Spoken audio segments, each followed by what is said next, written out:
What's going on, everybody? It's your boy C4 here, and today we're looking at the Cincinnati Bengals for my projected Madden 16 rosters. As always, if this video really reaches 30 likes, I will upload a new video within the next couple days. If it reaches 50 likes, I will upload the next video immediately.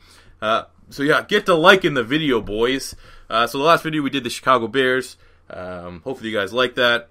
Today we're looking at, fuck that up. Today we're looking at the Cincinnati Bengals. So the top 5 players right now, I have AJ Green with a 96 overall. Andrew Whitworth, who's near the end of his career but still very, very talented, 93 overall. Geno Atkins, 91 overall. Reggie Nelson, 88, who had an excellent season last year. And Carlos Dunlap, one of my favorite pass rushers, of course, from the University of Florida, with an 88 overall. Now looking at the individual ratings, starting at the quarterback position, we gave Andy Dalton an 83 overall. Obviously last year was not that great. 19 touchdowns and 17 interceptions, with just under 3,400 passing yards.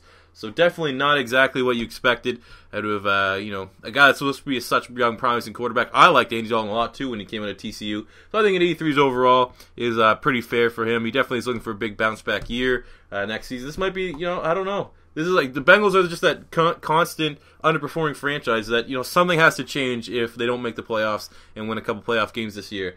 I don't know if that's going to be Dalton or the coach or, Marvin Lewis could be on his way out. I don't know. But something needs to change. Now looking at the running backs, 2 very talented running backs here. Good contrast in styles. We gave Jeremy Hill, had a phenomenal rookie season last year, an 87 overall. Obviously had 1,100 rushing yards, 9 touchdowns, and 200 receiving yards to boot. So, obviously, they expected him to be one of the top rushers and be an excellent complement to Gio Bernard. But little do they know that Gio Bernard would be more the complement to Jeremy Hill.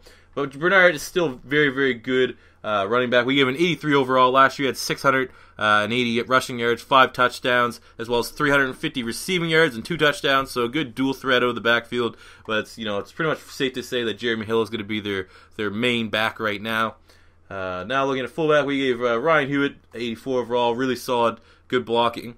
Now the wide receiver, we'll start down here. Obviously they added Denarius Moore from the Oakland Raiders. Hopefully he can bounce back to his rookie form. Then we got Marvin Jones, who I believe he missed all of last season, but the year before he did have an outstanding year. I think he had like 8 or 9 touchdowns, might even have more than that. But we gave him a 77. Obviously he's going to hope to have a nice bounce back season. Then Mohamad Sanu, we gave him an 80 overall.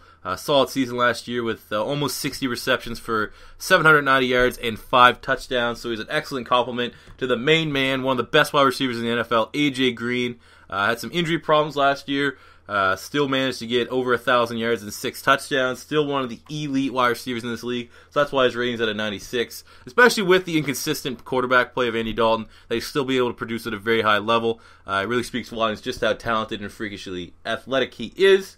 Look at the tight end. Obviously, Jermaine Gresham's gone, so now they're going to need Tyler Eifert to step up. Wasn't very, I would say.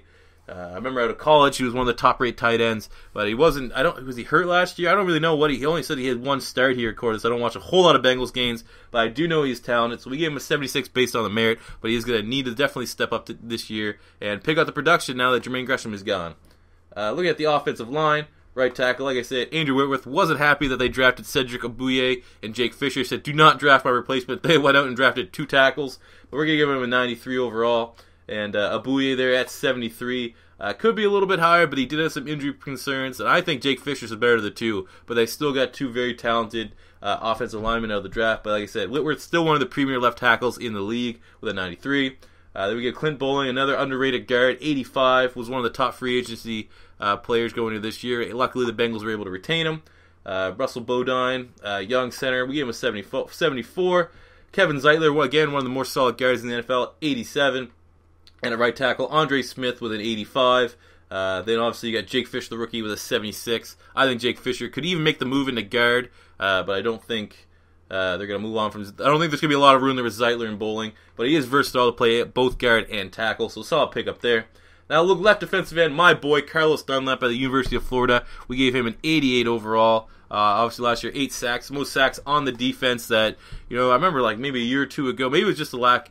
I don't even know what it was, but I remember a year or 2 ago, it seems like almost everyone in the Bengals, all the big playmakers had, 6, 7, 8 sacks, some with 10 and plus like Geno Atkins, but still Carlos Dunlap, very, very talented pass rusher and a beast. so we gave him an 88. Then we got, fuck off. Then at the right end, we got Michael Johnson, who's, I'm pretty sure, like, I read something outrageous, like the Tampa Bay Bucks are paying like half a salary or something like that. So still a very talented pass rusher. Stats slipped a little bit last year, but hopefully he can regain his form. We gave him an 80 based on his previous body of work. Defensive tackle, Geno Atkins, one of the best defensive tackles in the league, giving him a 91 overall. Didn't get nearly as many sacks as he did last year. Still had 3 sacks. I'm pretty sure he actually made the Pro Bowl, so he's still super effective, even though he's not showing up all over the stat sheets. So 91, very just. Left side linebacker, Vincent Ray, we gave him an 85 overall. Had 120, 130 tackles last year. Very, very active and picked up the slack when Burfict was down. Middle linebacker, A.J. Hawk coming over from the Green Bay Packers, a solid player, as is Ray Maialuga. I don't know, I've never been able to pronounce his name. Solid playmaker. And then also, Paul Dawson was a projected first-round pick, slipped into the 3rd round. Hopefully they can get the most out of him, like they did when Vontaze Burfict slipped from Arizona State. And then, of course, Vontaze Burfict, 86 overall. I believe he only played 5 games last year, had a season-ending injury, but is absolute animal, and is definitely going to look to regain form this coming season. So 86, very, very fair. Looking at corner, Leon Hall starting to slip a little bit, but still one of the better cover corners in the NFL. So 85 is very just. And then Pac-Man Jones had an excellent season last year. I think maybe one of his best seasons in recent memory, 3 interceptions. So I think 83 is very just for a 30-year-old. Drake Kirkpatrick is starting to get some return on investment there. A lot of people were labeling him a bust, but he had 3 interceptions in limited play last year. I think he can make the big step this year. Darquise Dennard, the rookie, again, another guy that's looking to increase his minutes. Very solid player for sure. Free safety, Reggie Nelson had an excellent year, 88 overall. He had 4 interceptions, a sack and a half, and I believe just 100 tackles. So very, very productive for free safety, 88, very just. And then strong safety, George ILOKA. Look at that, 6'4", 217. You sure this guy shouldn't fucking play in Seattle? 84 overall. Last year, I believe he had 3 interceptions and 80 tackles. So again, the secondary, especially the safeties in Cincinnati, are looking very, very good going into this year. Mike Nugent, one of the kickers of the league, 76 overall. And Kevin Huber, all I know is he just got fucked up on a punt. We'll give him a 78. Feel sorry for him. But yeah, guys, there are the projected Madden 16 ratings for the Cincinnati Bengals. As always, 30 likes, new video soon. 50 likes, new video immediately. As always, make sure you subscribe to Beast Mode TV, guys. That's the key here. I'm looking to gain a lot more subscribers now, especially before Madden 16, the official Madden 16 comes out. So please subscribe. Please tell your friends to subscribe. And until next time, guys, it's your boy C4 saying peace out.